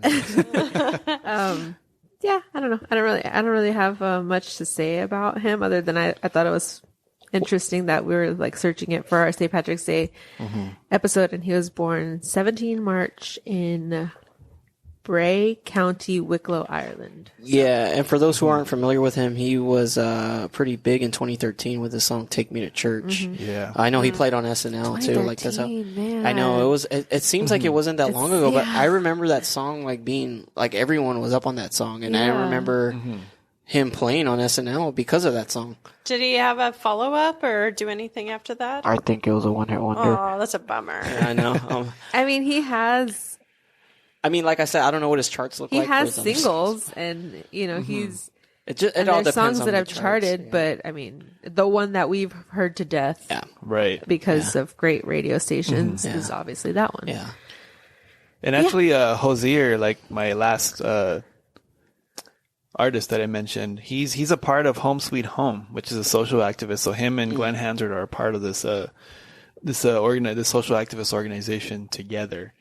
And actually, they made some headlines because that organization occupied a building, where I think 30 or 40 homeless were squatting and whatnot. And so it was basically like, we're going to take back the city and we're going to squat pretty much. So I think that also gives them credit, right? Because they're also like hanging out with those who are squatting and stuff. Yeah, because they're like they're like street level. You know what I mean? Like I don't know how to explain it, but yeah. Because they're Humble? because they're practicing what I guess they're that preaching. too, yeah. We'll go with that. Yeah. Yeah. Not like Bono? They're Not like Bono. What did we read? He paid like $2,000 to fly his hat cross country because he forgot it somewhere. We talked about that one episode. I don't know what episode it was, but it was one where we were dissing you two. Yeah, that's every episode. Early. So before we go into mine, beer break? Sure, let's do it. Okay, let's see what else I got. Frank, can you hum some elevator music? Or could you hum some House of Pain? That would be I awesome. don't really know House of Pain though. I could talk about the one time I went to the grocery store. And okay, I'm back. Yeah, I was like, okay, so this next one is from Oddside Brewing. I actually had a few of their beers, and they're really good. They're from Grand Haven, Michigan. This is Patty's Red Irish Red Ale. So we're gonna have an Irish Red. Nice. And unfortunately, they're not from Ireland because I know we usually get beers from, like we get imports. This time we didn't. I know we actually did have a Irish beer episode, right? Irish beer episode. Yes, So we we- did. so we we- did Irish beer and Irish food. We just didn't talk about Irish the music, music. right? So I guess we get a pass on this because we have had the legit Irish beers on the show before. So this one I'll let, and it has a cool like pub Yeah. artwork. So I'm gonna go ahead and I don't know what the ABV is on that. But if and you also can- your pint glass is an homage to a fictional Irish. A fictional Irish pub. 6% ABV. McLaren's pub. Clarence, I know How I Met Your Mother is Damn the it. bar where they all Damn hang it. out. Yeah. I know the show, but I'm not like I'm probably a little too into it, so it's cool. I had a friend who was heavily into that show, and I asked him why because I couldn't understand why he was, but yeah, he was into that show heavily. Yeah, it's funny. They're right, exactly my age, so it's like all the cultural references, Yeah. all the references Oh, to I what it was understand like that. for them in college and everything. It was the exact same for me. So You have any Robin Sparkle albums? no, just a jean jacket. Is this mine? I this one had some of that other weird beer in there. And I was like, yeah. I don't know if I'll get that with you. This has no scent. I don't smell anything. There's something there, but it's not super strong. I feel like my cup just smells like stout. Let's see. That's why I poured yours in the clean one because You're my that. friend. Yeah, but I'm sorry. We could have. No, it's okay. It's just like he's like, it doesn't have a smell. I'm like, What- mine smells like the other one. I don't know if you can see through the glass, but it does have a red tinge to it. Yeah. It is a red. So there's another one that's an Irish red. I think it's an O'Hara's or something like that. Okay. Kind of tastes like this. It tastes like a legit red. It doesn't have I don't know, it's very crisp. It's got sweetness, but it's not like super sweet. 6% ABV. So Britt, I don't know if you'll like this. Like, I like I it better think you than guys the will last like one. it. Like it's smooth. It's not too sweet. It's not like super bitter. It's not as strong as a real Irish red. That's like an imported one, but it's got that Irish red I like flavor. it. Sure. Yeah, I like it too. I'm gonna give it a 5. I like this one. I do. I like 4.3. 4.3. Okay, Britt. I was gonna say 4.5. 4.5. Okay. Yeah. No, so far we've had good luck on this episode. So with that, This is true. Yeah. So with that, I'm gonna go on to my next. on wood. Yeah, I know, right? We might get some crap. I don't know how some of the Irish people might feel about Bailey's, but there used to be a restaurant here in town. It was a chain of restaurants called Bennigan's. Oh yeah. Yeah, remember Bennigan's? Yeah. It sounds familiar. We had but I them don't- in North There Texas. was one by a as well. Guitar Center. Huh? Yeah, there was. It was like just Irish themed. Yeah, yeah. Yeah, I think I remember that, but I don't think I ever ate. She's all like, she's like, Yeah. That's what you want to call Super it. Americanized Nice, yeah. Irish pubby type Yeah. place, like we have, which are Right, all right. over the country, Yeah. where they have stuff like quote unquote Irish nachos. Yeah. You know, Irish nachos. It's like- You know, which are basically like authentic nacho stuff.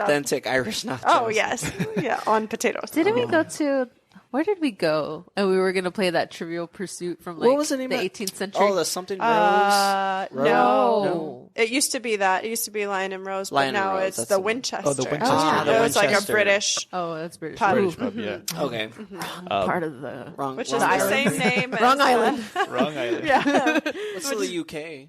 Yeah, there you that's go. Well, which is the name of the pub in Shaun of the Dead. Shaun of the Dead. Yeah. Oh, yeah, that is. That's Yeah, right. that's That's right. right. The That's right. Winchester. The Oh, Winchester. man, I haven't seen that movie forever. That was one of my favorite movies for the longest. Wait, was the Lion and the Rose the Irish pub? No, that one's British too. The British pub, yeah. Oh, Down it on the sounds river, we Irish to have me. Dirty Nellies. Oh, yeah. That's an Irish, supposedly Irish pub. For a while, there was a place here called Moe's, and Oh, that one that's sounds already pretty. gone. Yeah. There are several around town. Where's but the one that's downtown, but it's like not on the Riverwalk? It's like on the street level, and they always have like a something O'Brien's. Pat O'Brien's. Pat O'Brien's. O'Brien's. Yeah, that's Pat a O'Brien's. chain. Oh, that's a chain. That's a big chain. Oh. Yeah, I think that Really? the original Oh, yeah, Pat 'cause O'Brien's in, was like, in Louisiana, New right? Orleans. Yeah. Yeah. Oh yeah, that's legit Irish. Yeah. Well, anyways, so bad. So my next band artist is a Scottish Irish rock band that formed in '94. They actually formed in Dundee, Scotland, but I'll tell you why they're on my list. Snow Patrol. Oh, Oh, yeah. So Snow Patrol is actually considered Scottish Irish because there's actually 5 members in the band. 4 of them are Irish, and 1 of them is Scottish. Okay. So they're actually majority Irish. They were Majority UK. yeah. So they were popular in the late 2000s with their song "Chasing Cars." I know they were like on soundtracks and shit, like all over the place. I don't know what happened to them. They're actually still active. But that was one of my bands. Another band that I have on my list. Actually, before I don't want to cut anyone off because I don't know who else has these. Britt, do you have anyone else on your list? I've got a lot. You do? I Okay, had good. 12 total. Oh, Okay, wow. good. You know what? I had 2. You know what? I'm gonna skip mine then. Snow Patrol is gonna be mine for this turn. I'm gonna go ahead and go to Frank and Britt and go back around. Well, I've got 2 more on my Go for it. on my We list. should do this one. Okay, so this was one that We both we had. both shared. Okay. It's Sinead O'Connor. Yep, I had her on my list, but I was like, I think I should pass it to somebody. And else. yeah, she's a singer, songwriter, and political activist from I don't know. It's okay. In English, Glengarry. I think it's pronounced Glengarry, but I think in Irish it's got a totally different. Okay, probably. Yeah. Probably. So she's from Glengarry, which is a suburb of Dublin, and I think I don't know. There's some distinctions with that, right? Like you don't say you're from Dublin proper. You're from such and such place, Dublin. Sure. I think. I don't know. I can't say yes or Dang, no. we should have had Brian on this episode. He went to Dublin not too long ago. Son of a bee. So her Yeah. cousin, Man, yeah, he He's a worldsman. He he is. he went to Dublin for Christmas and New Year. Oh, nice. oh no way, cool. Yeah, so, Anyway. Very nice. damn it. Well, Yep, missed he coulda- opportunity. Yeah, well, He maybe- could have told us about Maybe the, next year. the roundabout. Sinead O'Connor. Is it Glengarry or Glengarry or Glengarry? Glengarry. I don't know. No, See, I was talking. I meant. It's like it's We're like asking him like asking he knows. it's like No, I went to Like- Dublin. like Scotland, Edinburgh. We, you know, Edinburgh. it's actually pronounced Edinburgh, Oh, Yeah. okay. but you know, I get what you're saying. yeah, Okay. it's one of those things, I guess. The last 5 letters are silent. No, I'm just Correct, kidding. yeah. Go. And yeah, you know, singer songwriter from Glengarry, Dublin, who's gained major attention for her outspoken criticisms on religion, child abuse, women's rights, and war. Despite her confrontational ideology, she's enjoyed a successful music career, and over the years, she's collaborated with Wyclef Jean, Eurythmics, and Mary J. Blige, Damn. and will soon be releasing a memoir entitled Rememberings. It'll be coming out sometime this summer. Oh, wow. Musically, she's influenced by Bob Marley, Bob Dylan, and the Pretenders. I was going to say all the Bobs. I was like, what other Bobs Marley, you got? Bob the Bobs. Dylan, Bob Hope. Bob Hope. Bob Ross? Yeah. You know, and like I said, she's no stranger to controversy. Nope. And, you know, you can look up a list of her controversial remarks. And I think if you want to like study it a little more, I mean, that's definitely like a personal endeavor. But she's an interesting character, you know, if you can get past the her ideology, you can get into her music. So I think she's definitely one that's one of those interesting artists. And there's always an interesting artist that pops up. Well, actually, there's several interesting artists that always pop up in our episodes. You know, like we don't really think much about who they are as a person.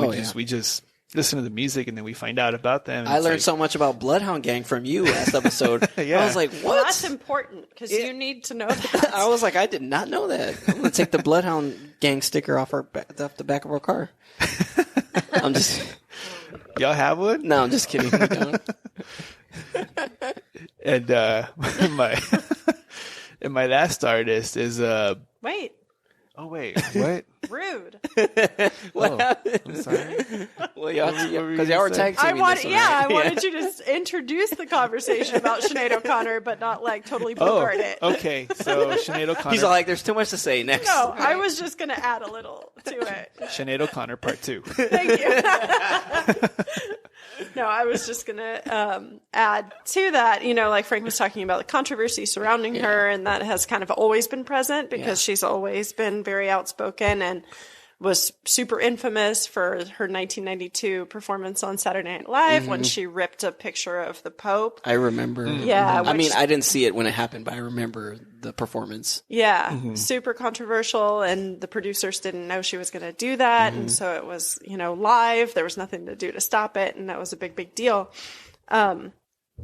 And I think she's kind of just continued along those same lines the whole time, refusing to perform at different things because they might play the national anthem and things like that, which is cool.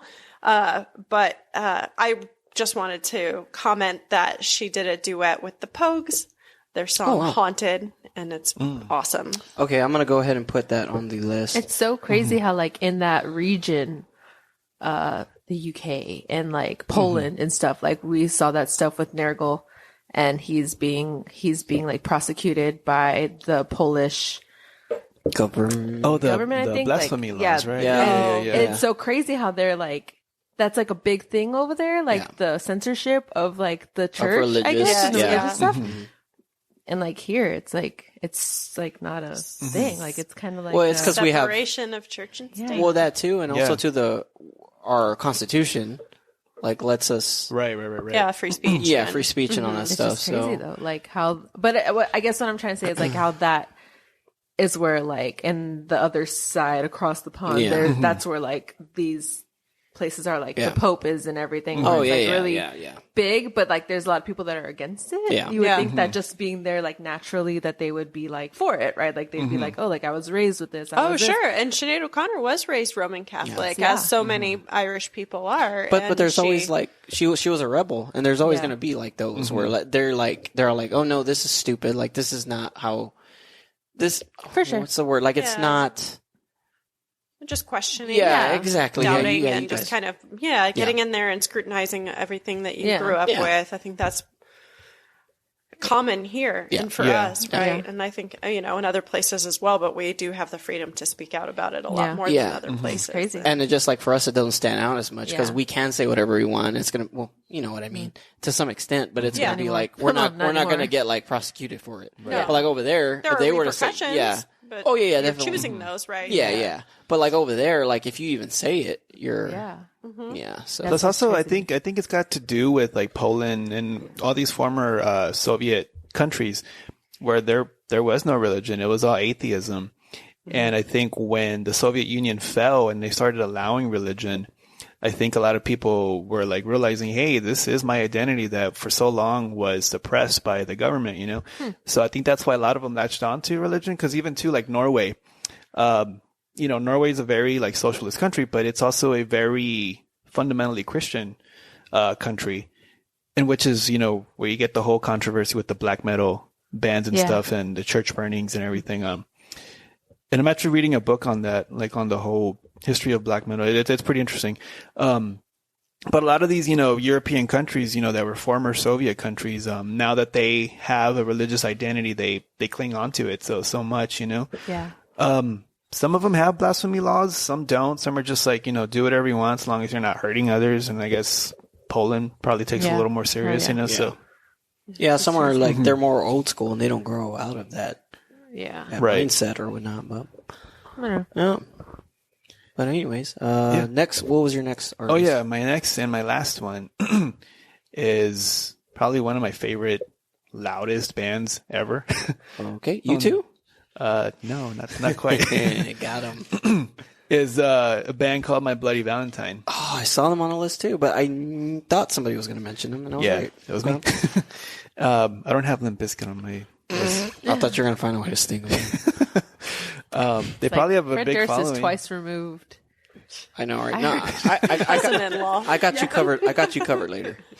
And so yeah, My Bloody Valentine was formed in Dublin in 1983, and after an unsuccessful start in 1988, they released their critically acclaimed debut album entitled "Isn't Anything," which was followed by the even more successful second album "Loveless" in 1991.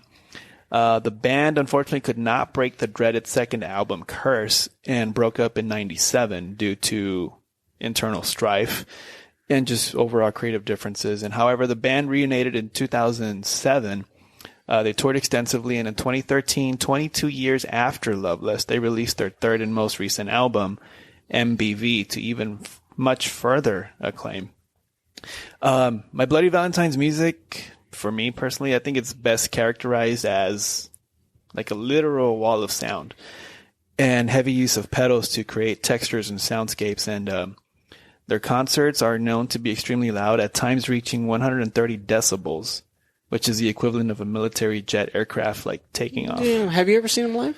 Once, yeah, and my ears were ringing for 4 days afterwards. Dang, man, I have not been to a show like that in a long time, where my ears were ringing for like a day after. That's good. That's really bad for you. I know it is bad. I know. I use earplugs. I do too. Maybe, Heck yeah. Maybe that's why my ears don't ring anymore. Well, Maybe that's why he can't hear me when he's standing in the. I'm That's like true. running by and I'm like yelling at something at him, and he's just standing there on his phone. because I'm like, back, dude, back I'm yelling at you. Back in the They day, say that like that pitch that you hear when your ears ringing is like the sound that like that you've lost. You're Yeah. never gonna hear that again. No, for real. No, You're never gonna no, I hear that. believe you. That range or whatever. Well, because like back in the day, I remember going to shows like that, and I would leave because I would be in the front, and like my ears were ringing, but I was like on the front, but on the side where the monitors were. Yeah. And then Frank and I would jam in a room that was small, so the sound was bouncing around a lot in there.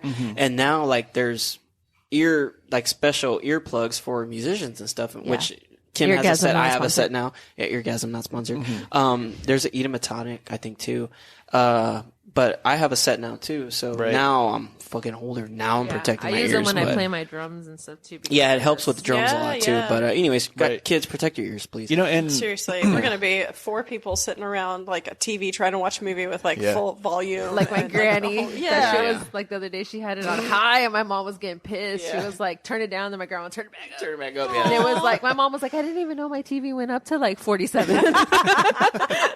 Yeah, I remember that. Yeah. But That will be all of us, I promise. no, like I feel like when you're like a kid, you're like, nah, whatever. Yeah. But then again, there wasn't stuff like that to protect your ears. Then They had it was the just little regular. gun range ones. Yeah, the foam Yeah, ones. the Are, foam and ones. also Those are like uncomfortable even You're to like me. the dorky, right? When you're Yeah. like, Well, I'll Those hurt take my ears, tissue actually. paper from the restroom and stuff it in my ears if I don't have earplugs because I can't go without it now. Off topic, Frank, do you have ear problems? I feel like I did.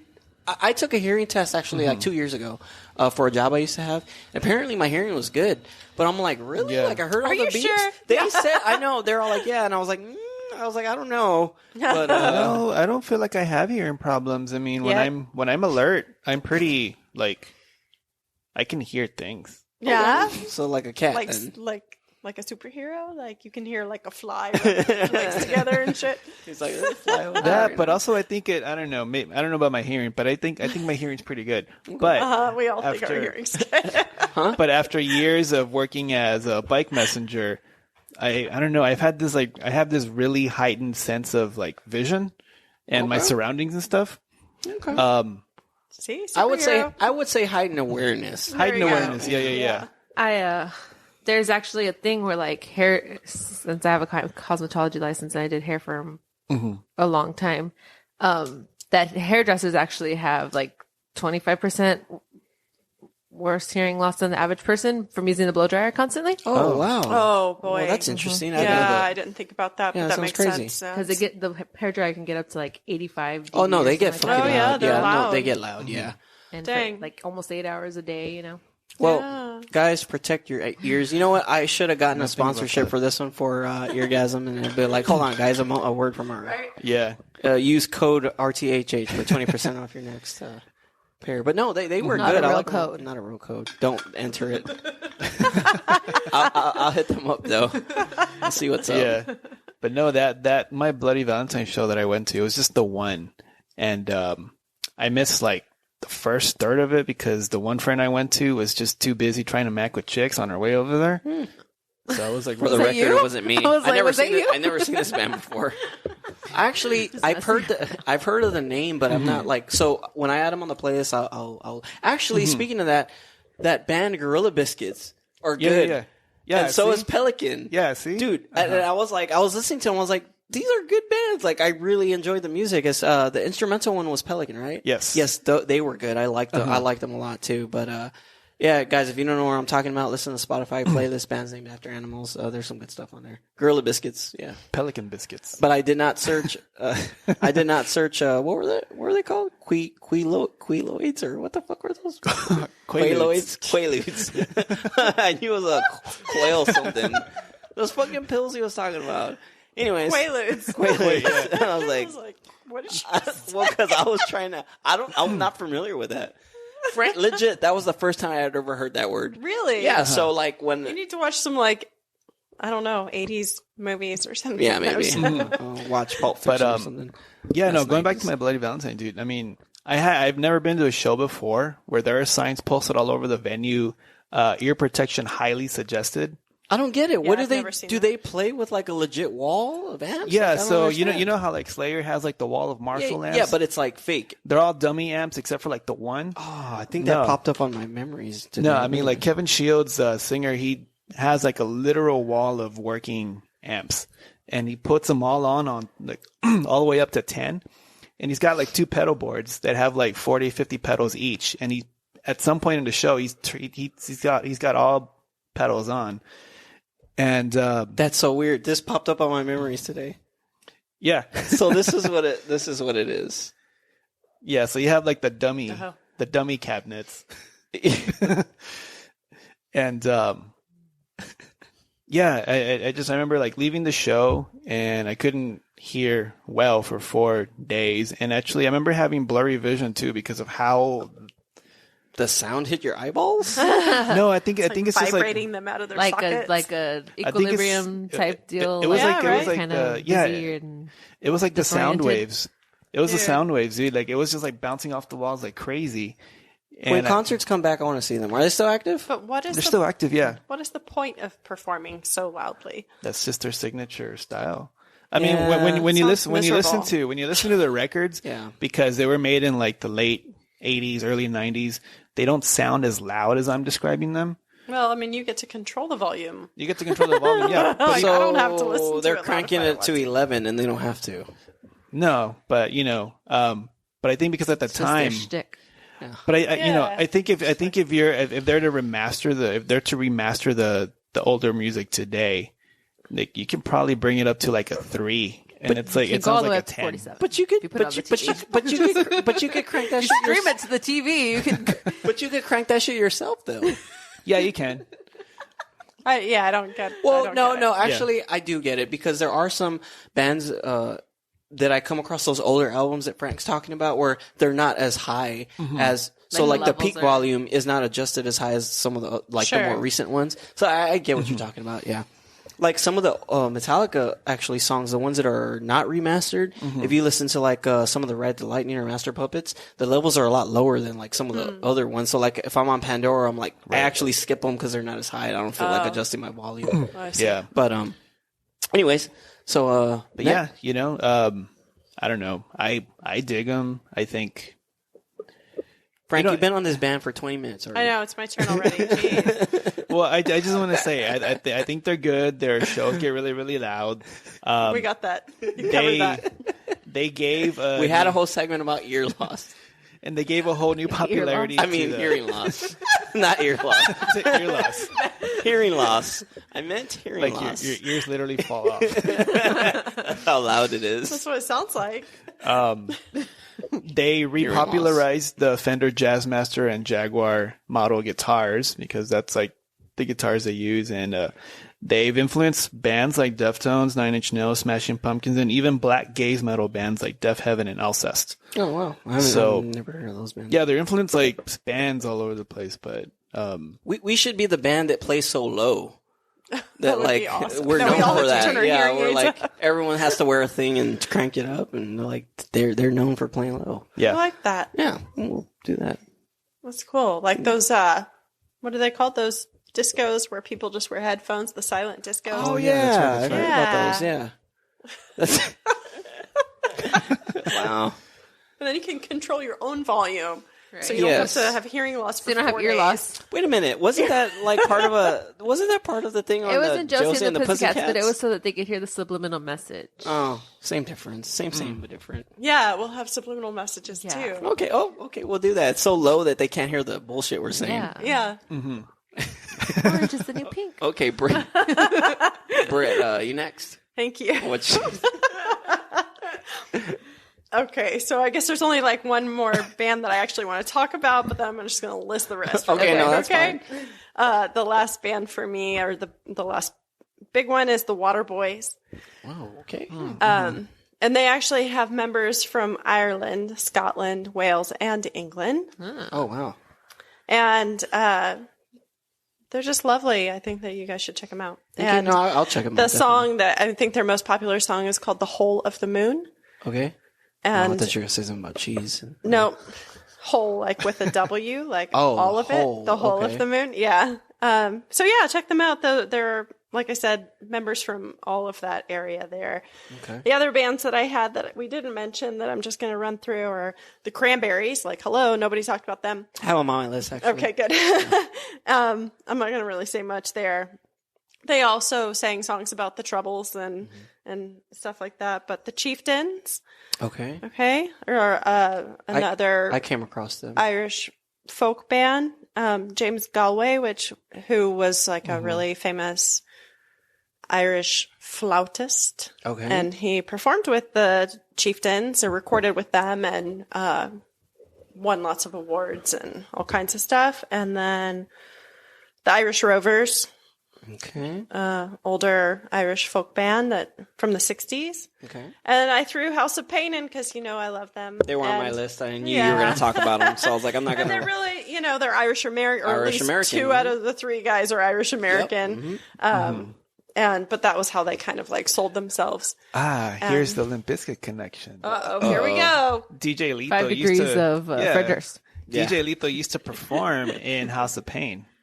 Yeah, I think. Yes. I feel like you mentioned that in another episode. Yeah. Yeah. Yeah. No, okay. So I'm not putting a Limp Bizkit song on this. No. But I'm No, just gonna just House say. of Pain. No, they're already on the playlist. Actually. Top of the morning. Too. Yeah. That's the song I put on because I know you like that song. All I'm gonna say is that for every episode that follows, expect a Limp Bizkit. Okay. Why is it No. Limp? So is it See- Limp see if Bizkit you now can do because you it. abandoned Marilyn Manson? It used to be No. all Marilyn Manson, and now Actually- you're like, I hate that guy. I got your back. take it. So He's a perv. I actually got you covered later on the list, but definitely. I challenge you to try to bring up Limp Bizkit and connect it to something we're talking about. Oh, yeah. for every episode 7 for the rest degrees of From here on out. From Kevin here on Bacon. out. Yes. Okay. 7 Yeah. degrees of Limp Bizkit. So 7 degrees. I was a single digit. speaking I said of 5. it's seven. It's 7. Yeah. right? It's 7. 7 degrees of Fred Well, Durst. speaking of House of Pain, I put Everlast on mine. But I put the song that he did with Santana, Put Your Light On, I think Oh, this yes, was yes, called. yes, okay. I think that one, if I'm correct, won a Grammy or was nominated for a Grammy for like best performance or something. But that was one of my favorite songs from Okay. with Everlast, I should say. Nice. But was that your list? I think that was my list. I think between everybody at the table, we got all of those. Okay, so we'll go back around and then, Yeah. because I have a list too. But Kim, Okay. you got anything? Okay, so I guess it's my turn. Yeah. So my turn, and I think this will probably top off. Frank, do you have anything else? No, I don't. Okay, so this will probably be like the ultimate finish to the whole thing. So you mentioned Cranberries. Yeah. So real quick, I just want to say Cranberries, they're from Limerick, Ireland as well. They formed in 89. Singer, oh my God. Can you say her last name for me? Dolores O'Riordan? O'Riordan. Is that how you say it? Yeah. Yeah, Okay, O'Riordan, O'Riordan. So she joined the band in 90. And with her in the band, while she was alive, because she passed away in 2018, Yeah. the band with her sold 40 million albums worldwide. 40 million with her. Dang. And their most popular songs were "Linger," "Dreams," and "Zombie," which Yeah. everybody knows. Everybody knows "Zombie" here in San Antonio, thanks to radio station. But anyways, so I'm gonna go on. So the next list that I have here, I'm gonna go ahead and run through them, and you guys can interject anything you guys want. This is a list of artists who are Irish American, Okay. or they have some kind of Irish lineage. Okay. So Kirk Hammett and James Hetfield were actually on my list, and I was like, oh, well, might as well talk about them now while I'm talking about Whiskey in the Jar, because I brought up Metallica. Yes. So I had to connect it somehow. So I'm going to go ahead and run down these, and you guys can, say whatever you want. Christina Aguilera, Tori Amos, Michelle Branch, which we talked about on, I think, our last episode, Mariah Carey, Aaron and Nick Carter, Kelly Clarkson, Kurt Cobain, I did not know, Alice Cooper, Billy Corgan, we already said Everlast. Chris Cornell actually has some Irish lineage. Billy Gibbons from ZZ Top. From ZZ Top. Yeah, Nice. he actually has Irish ancestry on both sides. Okay. On his mom and dad's side. Matt Heafy, I don't know if you're familiar with Matt Heafy. He is the Trivium? Yeah, he is the vocalist and guitarist for Trivium. His father is Irish and his mother is Japanese. Okay. So he's actually like half Irish. Jimi Hendrix was on the list. Okay. Half of Mastodon, I think, is Irish. So Brent Hines, he's the singer-guitarist for Mastodon. He's Irish. And Bill Kellner, he's the guitarist for Mastodon. His father actually was an immigrant from Ireland, and he came over here to the U.S. to escape something that was going on over there at the time in the 1950s. So he's Irish. I also have Maynard James Keenan. Yeah. So there's your Tool connection, Frank. Huh. Yeah, I did not know that. I knew he was like Italian. They had him on. So the only people on this list were people who they had the specifics where they had to have some kind of Irish ancestry. Yeah. Okay. And he was on there. Benji and Joel Madden from Good Charlotte are on there. Mike McColgan, I think we mentioned him briefly. So he's a former and founding member of both Dropkick Murphys and Street Dogs. Okay. I actually saw Street Dogs live, and I don't know if I said this story on the show or not, but they're that band that I saw where the guy was singing and someone stole his wedding ring while he was crowd surfing. Oh, yeah. So that was Street Dogs. So he actually founded both bands. Right. And he's actually no longer in either of them from what I saw. Tim McGraw, I didn't know was Oh, Irish. the last name. Yeah, yeah, but I didn't that's crazy. Patrick Monahan, singer from Train, he's Irish. Jim Morrison, I didn't know. That's an Irish last name, Morrison. Yeah, Lacey Mosley, former singer of Flyleaf, she's part Irish too. Julianne Hough, your girl, she's Yeah, Derek. Oh, excuse me. Danny Hutton, the singer from Three Dog Night, Okay. he's Irish. I'm almost done here. Bradley Noel, former singer of Sublime, passed away. He is Tom Petty. Okay. Trent Reznor was on the Dang, list. all your boys are on there. Yeah. M. Shadows and Jimmy the Rep Sullivan from Avenged Sevenfold. Britney Spears. Bruce Springsteen, Gwen Stefani, Corey Taylor, and Justin Timberlake. Also, too, I guess to close out the whole thing, there was one connection too on here. So you guys noticed that I mentioned Kurt Cobain as being having some Irish ancestry. So I found a cover. I don't know if you guys have heard it. Sinead O'Connor actually covered a Nirvana song. Oh, really? And it was acoustic. And it was actually, I found it to be, I liked it a lot better than the Nirvana version. And the song was, All Apologies. Oh. So she did a cover of All Apologies. It was on, I guess, her album Universal Mother. So Okay. it's on the playlist. So if you guys want to Okay. listen to something for St. Patrick's, listen to that playlist. There's a lot of interesting stuff on there. The reason why I brought that too was because Chris Cornell was on there on the list, and he covered Sinead O'Connor. I know Nothing Compares to You is a cover of Prince song that Sinead Right. O'Connor did. Well, Chris Cornell covered it too. Oh, that's right. I've heard it. Yeah, Yeah. and it's Quite good. His version it's is good. nice. Yeah, so I have that on a playlist too, and I just thought that was a cool little circle that Sinead O'Connor covered Nirvana, and then Chris Cornell covered Sinead O'Connor. Yeah, so it was yeah. just like a little circle, and they all have some kind of Irish connection in them. But that's what I had to close out. You know, if you guys have anything to add. I don't know if he counts, but Mark Wahlberg. Back when he was rapping, he was known Marky as Mark? Marky Mark. Is he Irish? Yeah. Okay, then I guess he does count. I mean, he was a musician. I mean, Yeah, for sure. Marky Mark and the Funky Bunch. oh my god, I don't have to put Come on, Mario. Feel the vibration. Okay, I'll put that on there. Marky Mark. Okay, so he's gonna go on. Feel it. Feel it. So that's all I have. Do you guys have anything else? No, right? No, I mean, I tried to stick to like Irish. I mean, Well, yeah, so did I. But yeah. then I also found it interesting to find like the Irish Americans too, Sure, because yeah. they're like they do have like some of them were like legit half Irish, Yeah. and it's still interesting, you know. And it kind of explains why Metallica covered Whiskey in the Jar in the first place, not only because they were influenced by these bands that came before them, but they are like as a whole 50% Irish or less, I should say, maybe probably Yeah, like one. yeah. But I just found it interesting, and you know, to see like some of these bands, like their parents, one of their parents was legit Irish. I don't know, it's crazy. Yeah, no, the Irish are really prolific peoples. And if you look at like other forms of art in American culture and history, you know, literature and so on, there's going to be a ton of Irish influence and all of that because of the huge influx of Irish immigrants to the United States in the mid to late 1800s, Yeah. early 1900s. So, Yeah. a lot of that. No, and I mean, I learned a lot of stuff, you know, today, as I always do, especially when there's a lot of history involved. But if you guys want to listen to any of these songs that we mentioned or any of the artists that we mentioned, like I said, the playlist is on Spotify. You can just find it on rocktalkhappyhourpod.com. Next week, we're going to take off. I don't know what the following week's topic is going to be, but we do have a list, so we'll pick from that. With that said, I don't know. I mean, you guys can friend us on Untapped. Well, you can find me on Untapped. I usually post beers that I'm drinking that aren't on the show. But yeah, I mean, yeah, just hit us up and let us know what you think of the show and stuff. And I don't know what else to say. I had fun drinking these beers, and then we're gonna drink more Irish beers after we close this out. So you'll see those beers on Instagram. With that said, I don't know. You guys be safe and have a happy St. Patrick's Day until we see y'all next time. Yeah. Cool. Yeah. All right. Cheers. Cheers. Bye.